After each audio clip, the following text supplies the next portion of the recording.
Opa, tudo bonzinho? Eu sou o Denis Andrade e hoje eu vou te contar a história da greve que literalmente parou o Brasil em 2018. Durante 11 dias, o país inteiro, supermercados, hospitais, indústrias e até aeroportos, tudo parou de funcionar. Um caos silencioso tomou conta das ruas e tudo começou com um grupo de pessoas que tu vê todos os dias nas ruas, mas talvez nunca tenha percebido o poder que tem. Existe um setor no Brasil com força suficiente para parar a economia inteira. E eu não estou falando de bancos ou grandes empresas. Estou falando de uma categoria descentralizada, endividada e pressionada por custos insustentáveis, que, diante de mais um aumento de preços, decidiu parar e levou o país junto. O resultado foi um colapso logístico sem precedentes, com impactos que ainda ecoam na economia anos depois. PIB derrubado, inflação disparando, produção industrial paralisada, perdas bilionárias no agronegócio e até o consumo de energia caiu com o reflexo da crise. Mas como chegamos a esse ponto? O que havia por trás da insatisfação que tomou conta das estradas? Por que o Brasil ficou tão vulnerável a uma única paralisação? E o que tudo isso nos revela sobre os riscos da nossa estrutura econômica?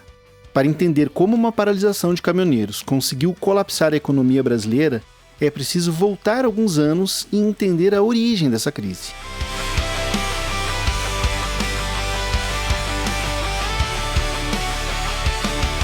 O Brasil chegou à greve de 2018 carregando uma bagagem pesada, uma das piores recessões de sua história. Entre 2015 e 2016, o PIB brasileiro encolheu mais de 7% em termos acumulados. A queda brusca da atividade econômica reduziu drasticamente a demanda por transporte de cargas em todo o país. O problema? A frota de caminhões não acompanhou essa retração. Ao contrário, entre 2009 e 2014, o número de caminhões no Brasil cresceu cerca de 35%. Esse descompasso gerou um cenário de excesso de oferta de transporte rodoviário. Muitos caminhoneiros, especialmente os autônomos, passaram a competir por cargas escassas, reduzindo suas margens de lucro. Como a oferta de caminhões tem baixa elasticidade no curto prazo, ou seja, não pode ser rapidamente ajustada, o mercado ficou saturado. Paralelamente, os custos operacionais dispararam.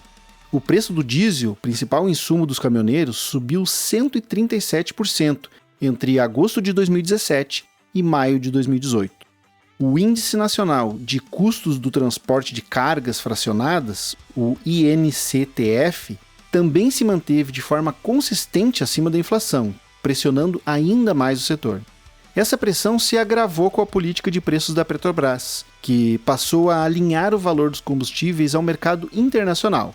A volatilidade do petróleo e a desvalorização do real geraram reajustes quase que diários nas bombas, tornando o custo do diesel imprevisível e insustentável para os autônomos.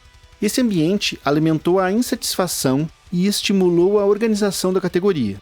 Embora a base dos caminhoneiros fosse descentralizada, entidades como a Associação Brasileira dos Caminhoneiros, ABCAM, conseguiu liderar articulações regionais com apoio nas redes sociais e aplicativos de mensagens. O terreno estava pronto. Uma categoria essencial, insatisfeita, endividada e pressionada por custos crescentes. A faísca? Mais um aumento no diesel. O estopim para um dos maiores movimentos de paralisação da história do país. Mas o que exatamente aconteceu quando o Brasil parou? E quais foram os prejuízos deixados por esse colapso logístico?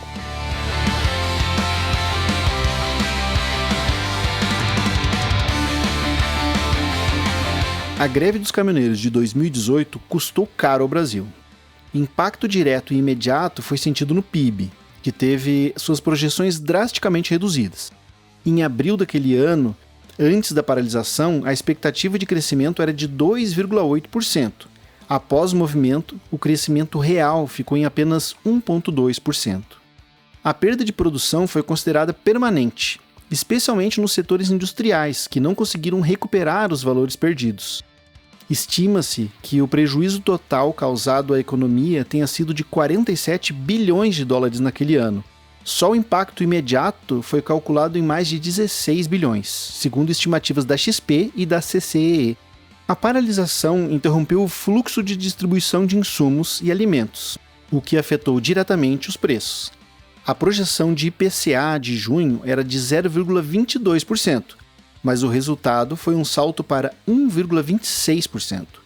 Alimentos perecíveis como carne, leite e tubérculos puxaram a inflação, junto com combustíveis como gasolina e etanol.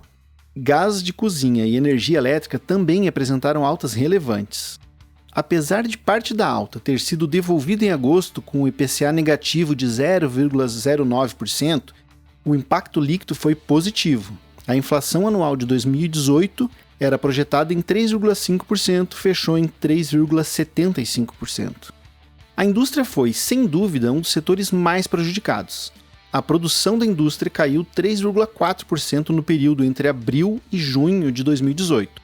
Setores como bebidas, veículos, eletrônicos e equipamentos de transporte foram duramente atingidos pela falta de insumos. Segundo os dados da CCEE, ramos industriais específicos apresentaram quedas expressivas no consumo de energia, um reflexo direto da paralisação da produção.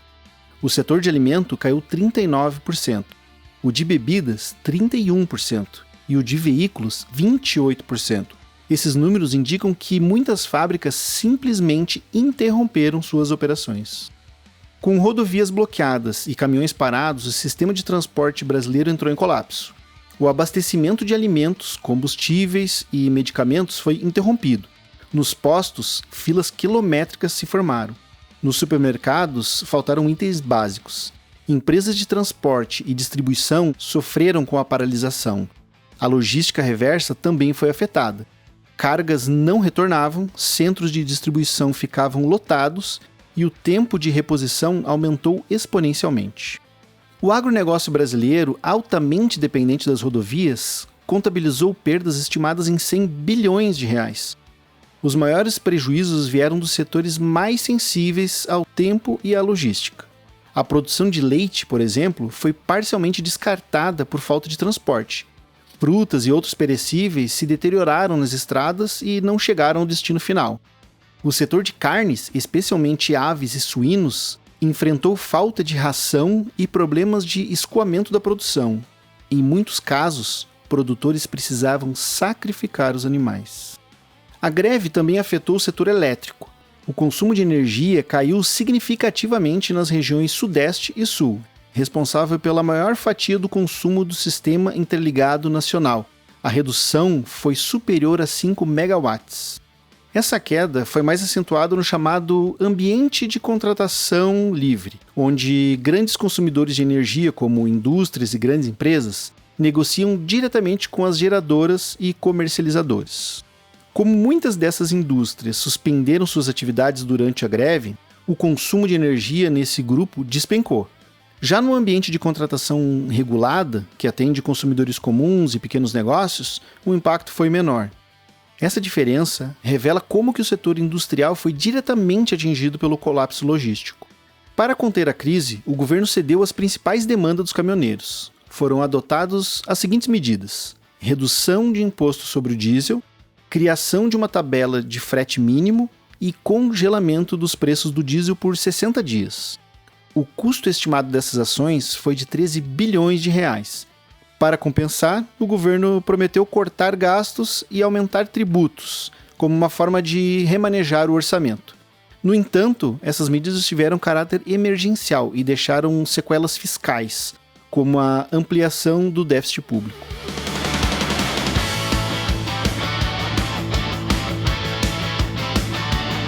A greve dos caminhoneiros de 2018 expôs como forma inédita a vulnerabilidade estrutural da economia brasileira.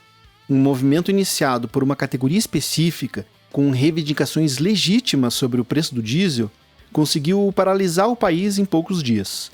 Mas os efeitos foram muito além dos bloqueios nas estradas. Ficou evidente a enorme dependência do modal rodoviário para o transporte de cargas no Brasil. Aproximadamente 2/3 de toda a logística nacional passa por caminhões. Não há plano B, não há redundância. Quando esse sistema colapsa, tudo para: indústrias, supermercados, hospitais, portos e até mesmo o setor elétrico. A resposta do governo, embora eficaz para conter a crise no curto prazo, teve caráter paliativo. A criação da tabela de frete mínimo, por exemplo, gerou distorções no mercado e insegurança jurídica para as empresas. Os benefícios fiscais concedidos agravaram o déficit público, sem resolver o problema estrutural. A greve também evidenciou como crises em setores estratégicos afetam toda uma cadeia econômica. Do agricultor ao consumidor final, todos pagam a conta. As perdas no agronegócio, na indústria e nos serviços mostram o alto custo de uma paralisação que poderia ter sido evitada com diálogo institucional e planejamento prévio.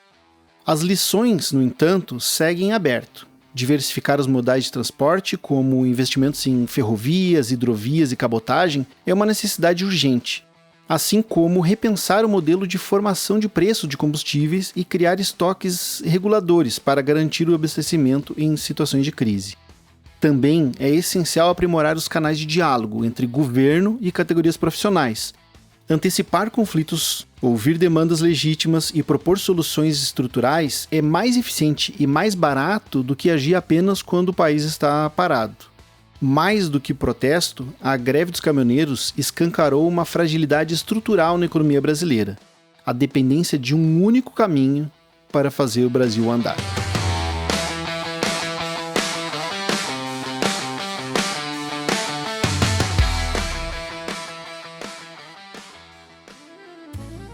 Você ouviu o podcast do Sócio Minoritário. Acesse www.sociominoritário.com.br e siga os nossos perfis nas redes sociais. Este episódio foi editado por De Rosa Edits. Siga De Rosa Edits nas redes sociais.